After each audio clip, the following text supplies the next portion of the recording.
Coucou, bienvenue sur ma chaîne. Si tu me connais pas, je m'appelle Margot, je suis sophro-coach et relaxologue et tu peux retrouver un peu tout mon contenu surtout sur Instagram et retrouver 3 vidéos ici par semaine.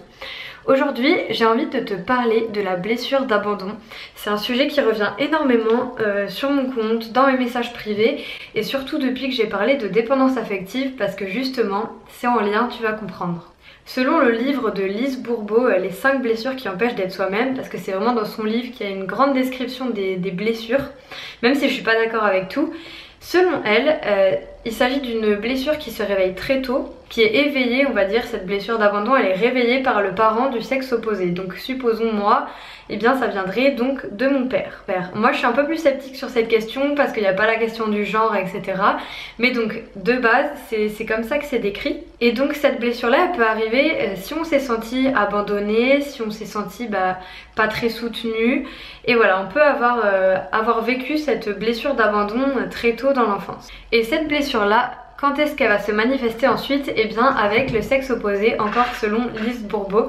Donc supposons une fille qui a une blessure d'abandon parce que son père était absent par exemple, eh bien elle va avoir cette blessure qui se réveille lorsqu'elle est en couple avec un garçon qui par exemple va l'ignorer, etc. Très souvent on va se mettre dans les mêmes situations, hein. Donc voilà, ça c'est pour te donner un exemple. Je pense que ça peut être réveillé donc si la personne est absente, que ce soit géographiquement ou même psychologiquement, c'est-à-dire qu'on vit par exemple tous les jours avec nos parents mais qu'il y en a un des deux voilà, qui s'est jamais vraiment occupé de nous, qui nous a pas, je te dis n'importe quoi, emmené à l'école, qui a été moins présent que l'autre. On peut avoir une blessure d'abandon avec ce parent.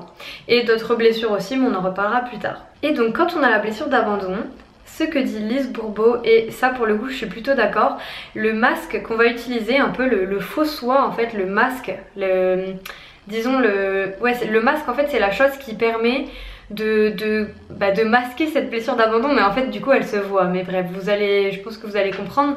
Dépendant affectif.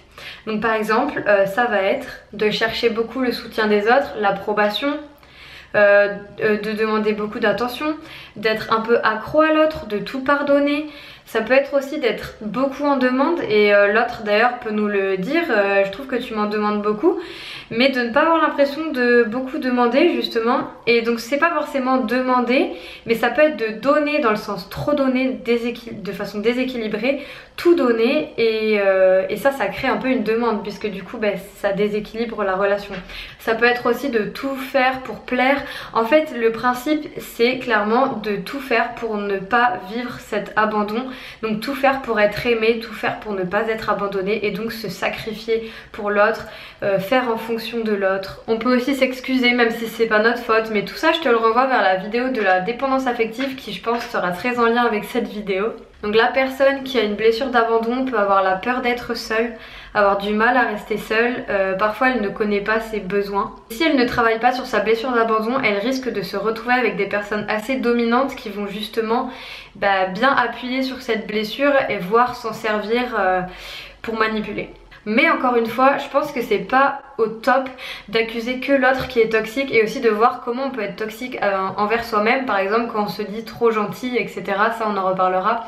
Et qu'en fait parfois c'est un manque de respect pour soi, c'est une incapacité à dire non pour faire plaisir, etc. Il y a autre chose que j'ai envie de souligner, que j'entends jamais et qui a été une vraie révélation pour moi cette année quand je l'ai compris, et notamment grâce au coaching et au travail que je fais sur moi, et ça m'aide vraiment à débloquer plein de situations, c'est assez fou. C'est quand la peur d'abandon se manifeste par la peur d'abandonner l'autre. Par exemple, donc tu vas laisser ton conjoint tout seul parce que tu veux faire des trucs pour toi, comme aller faire du sport, écrire, dessiner, enfin peu importe quoi, et tu vas avoir cette culpabilité de laisser l'autre seul, de le laisser en fait.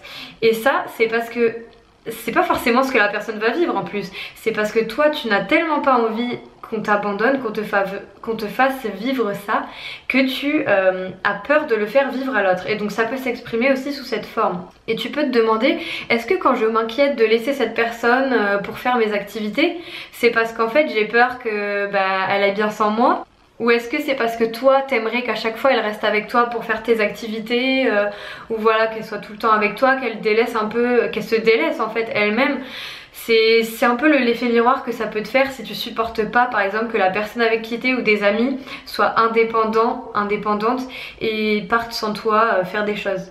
Moi ce que je te propose là tout de suite, c'est de te prendre une feuille, un stylo et de lister des moments où tu utilises ce masque de dépendant. Je te propose déjà de faire une première colonne où tu écris, d'abord en premier tu écris cette phrase, comme ça va t'aider pour la suite. Tu écris les moments où tu culpabilises de laisser l'autre pour penser à toi. Et là tu peux énumérer les moments. Donc je te laisse y réfléchir et puis tu mets pause et tu reviens. Ensuite une autre colonne que tu peux faire, c'est tous les moments où tu crois que l'autre s'en fiche de toi et ne va plus t'aimer. Et en fait si tu t'amuses à faire ça, déjà tu vas prendre du recul et tu vas pouvoir observer que c'est souvent les mêmes situations qui déclenchent ça. Par exemple, je te dis n'importe quoi, ton copain, ta copine part faire sa vie avec ses amis et toi tu te sens abandonné et tu trouves ça injuste, etc. Ça peut être une situation.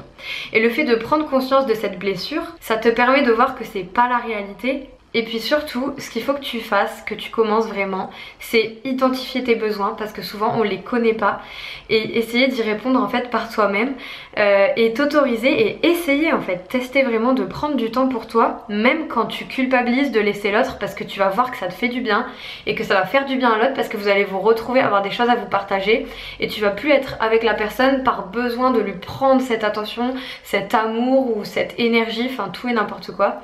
Et donc la personne va plus devenir un bonus ou une envie qu'un besoin vital. Ça va te permettre aussi, et ça je te conseille vraiment d'essayer d'y penser petit à petit pour en prendre conscience, de repérer oui vraiment quand est-ce que tu vois les gens parce que tu as envie ou plutôt parce que tu veux pas être seule en fait et que tu veux pas affronter les émotions que tu as à ce moment-là. Alors après c'est très bien de demander de l'aide, mais si tu sens que tu demandes tout le temps de l'aide et que voilà, faut aussi se mettre à la place de la personne parce que la personne elle va le sentir que tu as besoin d'elle, que tu vas la voir parce que tu veux pas être seule que parce que tu vas pas profiter de sa présence de la même manière. Voilà, et n'hésite pas à te faire accompagner sur ce chemin ou voilà, te lancer vraiment des challenges pour aller à l'encontre de tes habitudes parce que tu vas forcément, comme tout le monde, le cerveau fait ça, tu vas faire des choses qui te prouvent en fait que tu es abandonné.